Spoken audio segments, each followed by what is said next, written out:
Hello students, welcome back to our channel.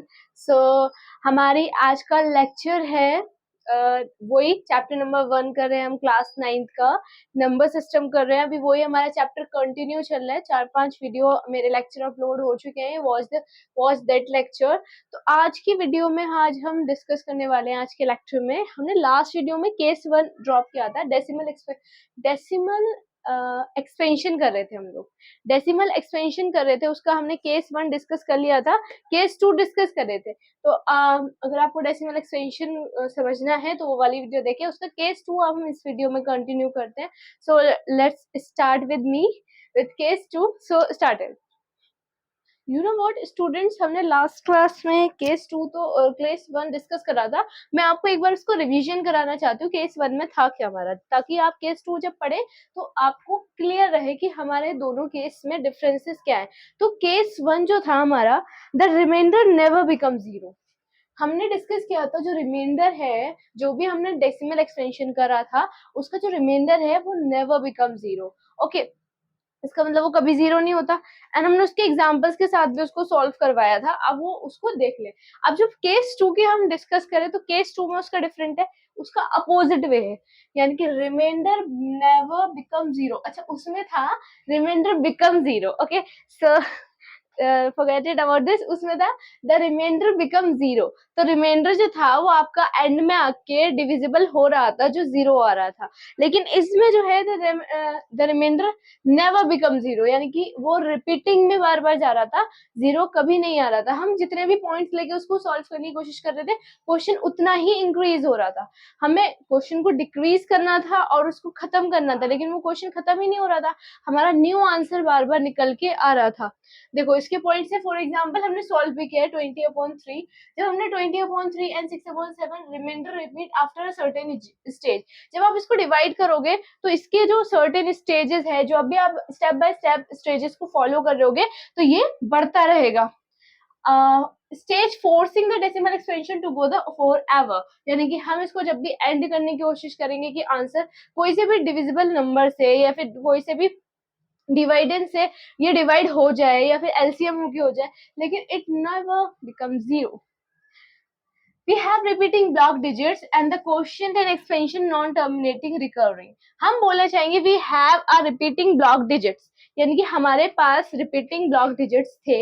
यानी कि जैसे 20/3 हमारे पास repeating block digits है।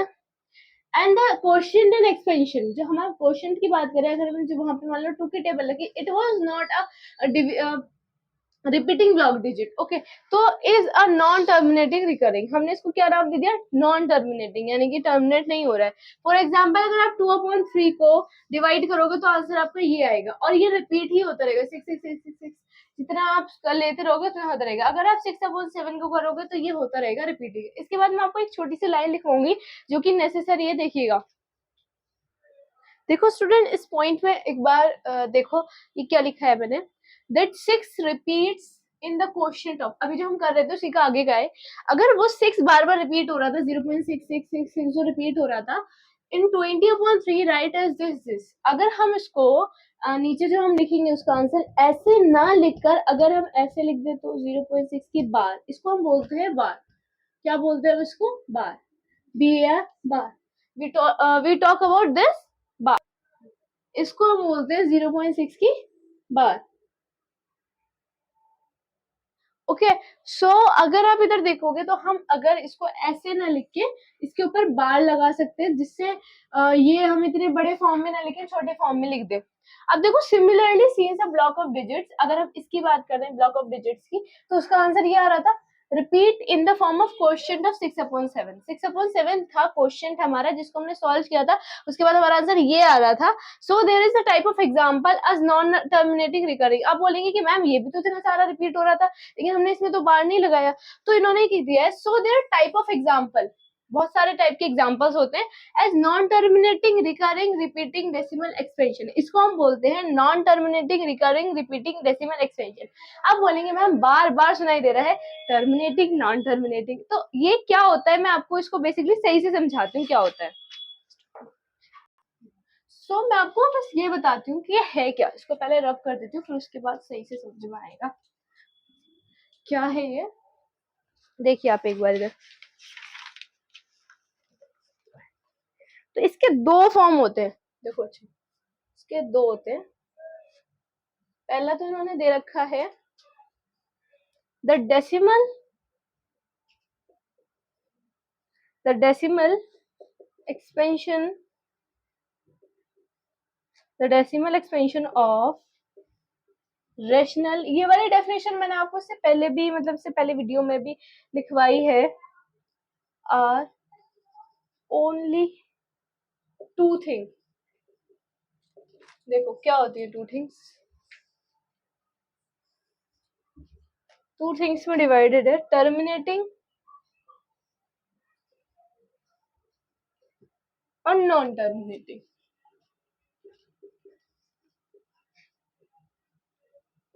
नॉन टर्मिनेटिंग, रिपीटिंग, रिकरिंग या रिपीटिंग एक ही बात है।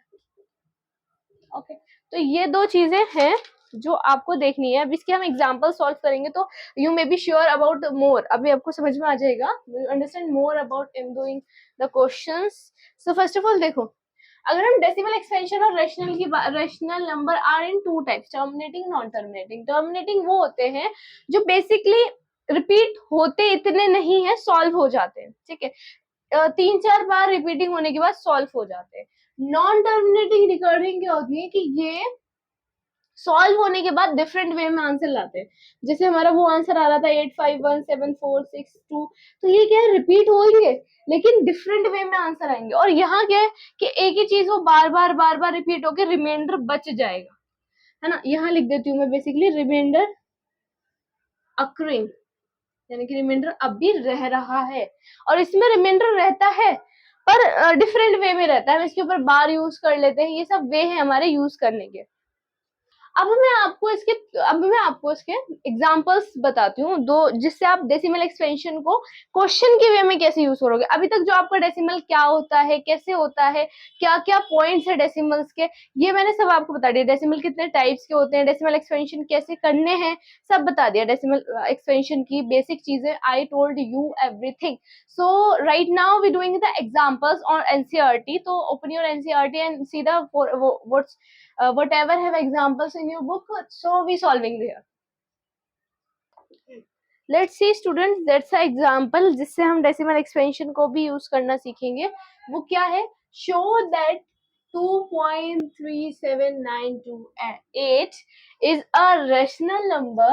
In other words, express the 2.37892 in the form of p by q and p and q is not equal to 0. इन्होंने क्वेश्चन बहुत अच्छा और इजी सा पूछा है। वो क्या पूछा है कि ये इन्होंने एक डिजिट्स दे दिए हैं, इन्होंने डिजिट्स बोला है कि इसको आपको show that the rational number. आप इसको रेशनल नंबर में कैसे शो करोगे, पी बाई क्यू की फॉर्म में, यानी कि अपॉन में तो आपको लाना पड़ेगा बच्चों उसको, तो आपको अपॉन में लाना है इसको, और q is not equal to 0 integer की फॉर्म में लिखना है। बेसिकली इसमें ये करना है, नॉर्मल है, इजी है, हमें कुछ नहीं करना है इसमें, बस इसको p बाई क्यू की फॉर्म में लिखना है और जो क्वेश्चन ने मांगा सिर्फ उतना ही देना है हमें। इसमें हम आंसर में क्या लिखेंगे, वी हैव, इन्होंने हमें क्वेश्चन में क्या दिया, ये यही आप पुट कर देना। देखो मैं आपको क्वेश्चन वे का पूरा वही बता रही हूँ, वे कि आपको किस तरीके से क्वेश्चन को आंसर शीट में भी लिखना है। वी हैव 2.37928 जो कि क्वेश्चन में हमें दे रखा था, वो हमने यहाँ लिखा और उसको हमें p बाई क्यू की फॉर्म में चेंज करना है, तो 2.37928। अब इसको p बाई क्यू की फॉर्म में देखो हम कैसे चेंज करेंगे, पहले तो 1 लगाएंगे, फिर 1 2 3, देखो कितने हैं ये डिजिट्स, 1 2 3 4 5, उतने ही हमने क्या लगा दिए, 0, तो इट वाज 50 इक्वल, मैंने इक्वल कर दिया इसको। लिखो इसके आगे, which is a rational number in which p is equal to, जो हमें क्वेश्चन में दे रखा है वही लिखेंगे हम, 928। ओके बच्चों, और इसमें पॉइंट हटा देना क्योंकि पॉइंट ये p की फॉर्म में नहीं दे रखा था, तो इसलिए हमें पॉइंट नहीं लिखना होगा। और q हमने q इसको क्या करा है, हमने q ले लिया ऐसे करके, बस simple. Simple and easy question. हमें इसमें रैशनल नंबर में की फॉर्म में लिखना था, हमें ऐसे रैशनल नंबर की फॉर्म में लिखना होगा। Take a screenshot of this, note down in your notebook. हम नेक्स्ट एग्जांपल करते हैं। इधर हम सेकेंड एग्जांपल देखते हैं। देखिए थोड़ा सा लॉन्ग होगा, लेकिन वैसे ही करना है इसको भी, सेम कोई डिफरेंट नहीं है इस चीज का, लेकिन थोड़ा सा उससे एक्स्ट्रा है। देखो क्या है, शो दैट 9.666 एंड 6 की बार, देखो ये 6 पे बार लगा दिया, मतलब ये यही रिपीट कर रहा है कि जो 6 है, अगर हम पूरा इस पे लगाते मतलब ये दोनों रिपीट कर रहे हैं। अगर हमने सिंगल एक पे बार लगाई है, इसको बार बोलते हैं हम, तो वो ही चीज बार बार रिपीट हो रही है। Can be express in the form of p q, यानी कि रेशनल नंबर की फॉर्म में p and q are the integer of q and not equal to 0। इसका भी हम सॉल्यूशन ऐसे ही करेंगे जैसे हमने उसका करा था। पी बाई क्यू की फॉर्म में हमें इसे भी लिखना है। अगर हम इसकी इंग्लिश में जाऊं तो मैंने क्या करा, मैं प्रॉपर आपको लिखवाती हूँ। Since we do not know we do not know what 9.6, तो हम एक बार को लेट कर लेते हैं, सिंस लिख दो या फिर यहाँ पे लेट लिख दो। आप लेट वी डोंट नो, अब लेट मतलब मान लो एक बार, है ना, मतलब मैथ्स में मानना बहुत होता है ना, कि मान लो ये x है, मान लो ये y है, तो मैथ्स में ये चीज बहुत ज्यादा होती है, लेट्स करनी होती है। तो let we do the know what 9.6 की बार is, let us call x, हमने उसको क्या मानना है, x, तो x इज इक्वल टू क्या हो गया हमारा 9.6 की बार। हमने लेट करा है कि जो 9.6 है वो x है, ठीक है, x के बराबर है, और बार ना लगाओ तो आप ऐसे लिख दो, ओके, ऐसे करके। जब हमने ऐसे करके लिख दिया, तो अब हम क्या करेंगे, पहले तो हमने इसको ऐसे ही रखा, वी टेक सम 10 की, हमने इसे 10 से मल्टीप्लाई कर दिया, तो जब हम 10 से मल्टीप्लाई करेंगे तो ये 10x हो जाएगा। ओके, अब हमने जब इधर दोनों साइड हमने 10 की मल्टीप्लीकेशन करी, इधर भी और इधर भी, तो 10x हो गया, और इधर भी 10 हो गया ये, और 10 बराबर हो गया 9.6666 के, ठीक है। जब ये इसकी फॉर्म में आ गया और हमने इसकी जब इससे मल्टीप्लीकेशन करी, तो ये 96.6666 बन गया, 4 बार 6 बन गया, 6 इसमें 3 बार आएगा, सॉरी, तो ये ऐसे चेंज हो गया। जब हमने इसकी दोनों साइड 10 से मल्टीप्लीकेशन करी, तो 10x और इसके साथ भी 10 मल्टीप्लीकेशन में हो गया, और इसका आंसर ये निकल के आया। अभी इसका आंसर सॉल्व नहीं हुआ बच्चों, इसको सिर्फ मैंने एक वे में चेंज करा है। जब मैंने इसको ऐसे करके चेंज करा, तो इसका जब ये निकल के आया, तो मैंने यहाँ लिखा 96.666 बराबर हो जाएगा 87 प्लस x के, ओके, क्योंकि ये इधर फॉर्म में, ये इस फॉर्म में आएगा, तो 87 चेंज हो जाएगा, x आ गया। तो जब मैं इसको सबको सॉल्व करूंगी, तो 9.6666 अगेन वापसी वही आंसर आ जाएगा मेरा निकल के। तो मैं यहाँ प्रूव करना क्या चाह रही हूँ, मेरा x वापसी यहाँ ऐसे ही आ गया, लेकिन ये भी मेरा आंसर नहीं हुआ। मैंने क्या करा, जो अब मैंने लेट करा था उसको मैंने देयरफॉर में लिखा, पहले 10x रखा जो मैं ऊपर रखी जा रही थी, ये हमारा क्वेश्चन फॉर्म में मैंने उसको यहाँ रिपीट करा है। 10x रखा जो मैं रखी जा रही थी, 87 हमारा निकल के आया था, अपॉन 9 रखा, प्लस x रखा, क्योंकि x हमारा 2 बार आ चुका है। जब मैंने इसको ऐसे रखा, तो वी सॉल्विंग द x, हम अभी सॉल्व क्या कर रहे हैं, x को सॉल्व कर रहे हैं, ओके। जब मैंने x को सॉल्व रखा, तो x माइनस x को इधर प्लस था, इधर में माइनस में लिया, ओके, तो ये हो गया, और 87 का 87 मेरा ऐसे ही रहा।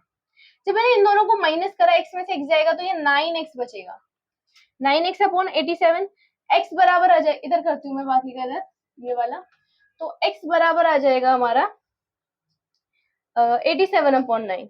जब 87 अपॉन 9 को आप डिवाइड करोगे, तो 29 अपॉन 3 आएगा, डिवाइड करके देखना आप हर चीज, 29 अपॉन 3 आएगा, तो x की वैल्यू क्या आ गई हमारी 29 अपॉन 3, ठीक है। अब हमें यहाँ पे क्या लिखना है, लाइन लिखनी होगी एक में, पहले आप इसको नोट डाउन कर लो, फिर मैं एक और लाइन लिखवाती हूँ आपको। I hope you note down this. अब इसके बाद देखो, इसके बाद एक और लाइन लिखनी है आपको, जो मैं ऊपर लिख रही हूँ, इतना रब कर देते हो बस। देखो इसके बाद आपको लिखना होगा 9.666 can expressed in the form of P by Q. बस that's it your example. I hope you understand about this example. Example number 2 दो हो चुके हैं, अब थर्ड करवाती हूँ मैं आपको. तो हमारा थर्ड एग्जाम्पल भी स्टूडेंट्स ऐसे ही कुछ है, लेकिन इसको थोड़ा सा अलग है, डिजिट्स अलग दे दिए. शो डेट द 2.777 और देखो इसको इन्होंने ऐसे ही लिखा है, यानी कि 27 बार बार रिपीट हो रहा है. Can express in the form of p q where p are q and q is not equal to 0.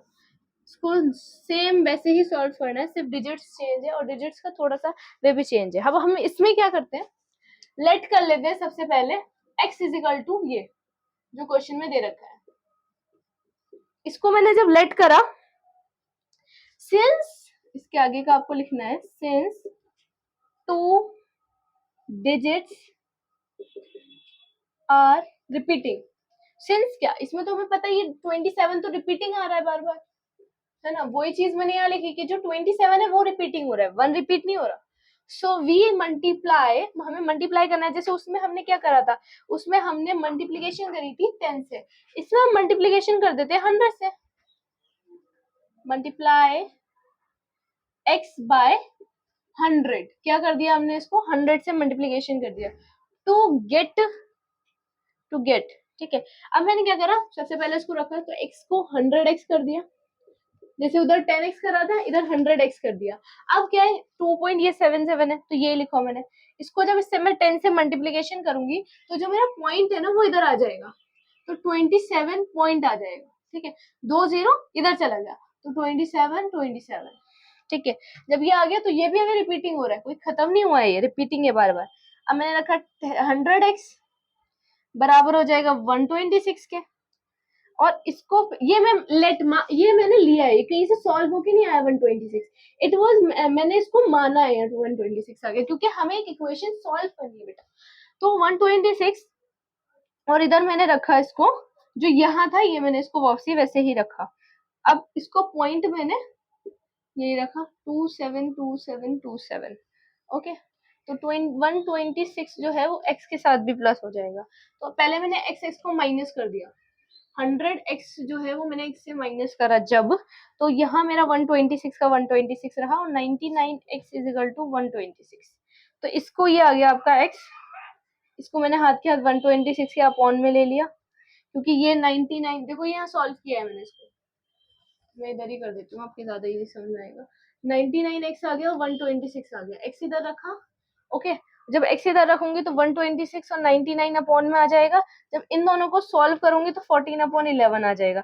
जब ये 14/11 आ गया तो ये हो गया p और ये हो गया q. तो मैंने यहाँ प्रूव कर दिया कि 14/4 इज द आंसर. ये मैंने p बाई q की फॉर्म में लिख दिया. तो इसको सिर्फ ये सॉल्व करना था. Take the screenshot and note down in your notebook. Okay, so next example नहीं है, अब हम करते हैं कुछ एक और एग्जाम्पल करते हैं. अभी मैंने आपको 3 से 4 एग्जाम्पल समझाने के लिए यूज कर लिए. सो आपको अब क्या है कि मैं 2 पॉइंट लिखवाती हूँ जो कि जो हमने यूज करा है सेम उसी की डेफिनेशन से, ताकि आप कभी भी चैप्टर की नोटबुक खोलें तो आपको इजी से क्लियर हो कि मैम ने ये समझाया क्या था. ठीक है, सो मैं आपको वो पॉइंट्स लिखवा देती हूँ ताकि वो इजी हो. लेकिन अभी हमने 3-4 जो एग्जाम्पल्स करे हैं वो आपको समझाने के लिए करें, ताकि जो आपके एनसीईआरटी की नोटबुक है आप खोलें तो आपको समझ में आ जाए कि डेसिमल एक्सपेंशन हम सॉल्व कैसे करते हैं.